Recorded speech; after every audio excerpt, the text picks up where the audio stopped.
మధ్యలో ఉండే సమస్తాన్ని సృష్టించింది 6 రోజుల్లో.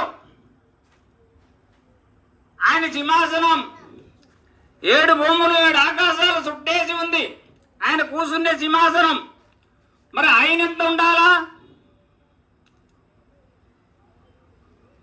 ఆయన సింహాసనం ఎంత ఉంటే ఆయన ఎంత ఉండాలా? కాబట్టి ఆయన మానవ రూపం కాదు, ఒక విగ్రహము కాదు. ఆయన తేజస్, ఒక కాంతి. 7 ఆకాశాల పైనుండి మనం ఏం చేసేది కూడా వింటాడు, చూస్తాడు. మనకి 2 చిట్టి కెమెరాలు అమర్చిండు. ఆ చిట్టి కెమెరాలు ఏంటంటే కుడి భుజం మీద ఒక దైవదూత, ఎడం భుజం మీద ఒక దైవదూత, కాతీబీన్ కిరామిన్ 2 దైవదూతలు ప్రతి మానవుడికి చుట్టించిండు. మనం లేచిన కానుంచి పండుకోబోయిందాకా మనం ఏం చేసేది కూడా చిట్టా రాస్తూనే ఉంటాయి. మనం ఎంత తప్పు చేసినా ఎవరు చూడటం లేదులే అని నిర్లక్ష్యం చేస్తున్నారు. దేవుడికి భయపడేవాళ్ళు లేరు. ఆ దేవుడు చూస్తాడు, వింటాడు. ఆయన పుట్టేవాడు కాదు, మరణించేవాడు కాదు.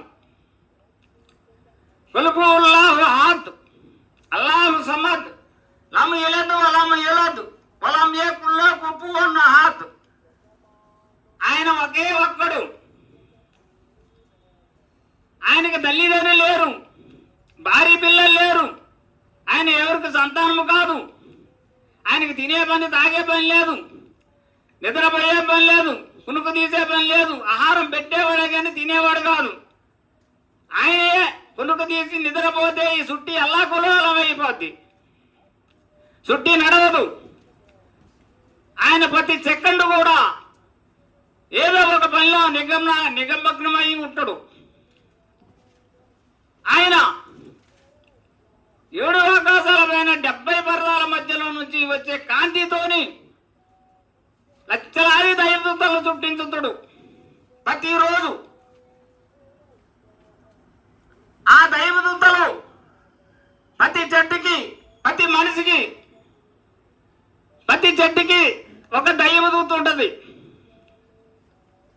కాబట్టి మనం ఇదంతా ఆలోచించి దేవుడు ఒక్కడే, భగవంతుడు ఒక్కడే అని చెప్పి మనం ఆయన్ని నమ్ముకోవాలి. ఆయన్ని నమ్ముకొని మళ్ళీ ఇతర కాడికి పోయి మళ్ళీ మనం ఆయనతో సమాధానం చేస్తే ఆయన ఒప్పుకోడు. ఆయన ఏమైతే ఖురాన్లో చెప్పిండో, మహమ్మద్ ప్రవక్త గారు హదీసులో ఏమైతే చెప్పిండో దాన్ని పాటించుకుంటా మనం జీవితం గడపాలి. అంతేగాని మన ఇష్టానుసారంగా జీవితం గడిపితే రేపు మరణం తర్వాత మనకి పరలోకంలో స్వర్గం దొరకదు. ఇప్పుడు మరణం తర్వాత చాలా మంది జీవితం లేదనుకుంటున్నారు. మరణం తర్వాత 2వ జీవితం కబర్లో ఉంది. అక్కడనే శిక్షలు స్టార్ట్ అవుతాయి. 3వ జీవితం పరలోకం. మీరు చనిపోయి మట్టిలో కలిసిపోయినా కూడా నేను మిమ్మల్ని లేపే లెక్క తీసుకుంటా అంటుండ వల్ల అసలు.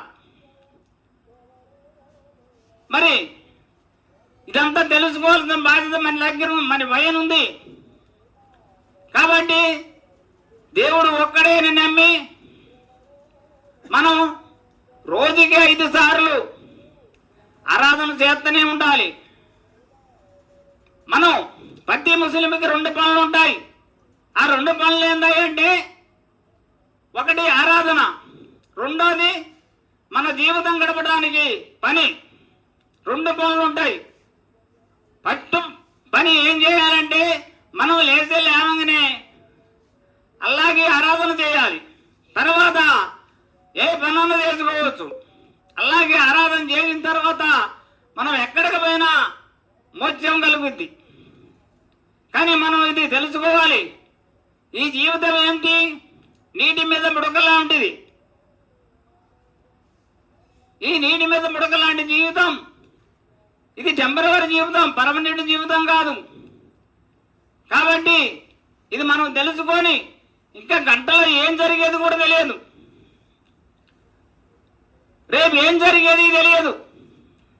ఇది తెలవని జీవితం. ఈ జీవితం కోసం మనిషి లేస్తే ఆరాడబడి ఆశ పెట్టిండు, అతికాశ పనికి రాదు. మనిషి ఆధారపడి ఆరాధన వదిలిపెట్టి శుక్రవారం నాడు కూడా ఆరాధన వదిలిపెట్టి పని పని పని పని అని లేస్తే పని అన్నమాటే. ఆ పని చేసుకోవాలా. కాకపోతే ఏంటంటే ముందు ఆరాధన చేసిన తర్వాత మనం మన పని మనం చేసుకోవాలి. అంతేగాని మనం ఆరాధన చేయకుండా ఉండకూడదు. ఇందాక చెప్పారు పేర్ల పండుగ సంగతి గురించి, మీరందరూ విన్నారు. మీరు ఎంత పెద్ద తప్పు చేసినా నేను క్షమించుతా, చిరుకు ఒక్కటి నేను క్షమించడానికి ఘోరమైన పాపం అంటుండ వల్ల అసలు అది మట్టికి చెయ్యకూడదు. చేస్తే మనం కాస్తే చేసుకున్న పుణ్యం పోయినట్టే. కాబట్టి నేను ఎక్కువ సమయం తీసుకోను. మన మొగలాన్ గారు మాట్లాడతాడు, తర్వాత గోల్డ్ కాసిం గారు మాట్లాడతారు. మీరు అలాగే కృతజ్ఞతలు, మీకు కృతజ్ఞతలు తెలుపు.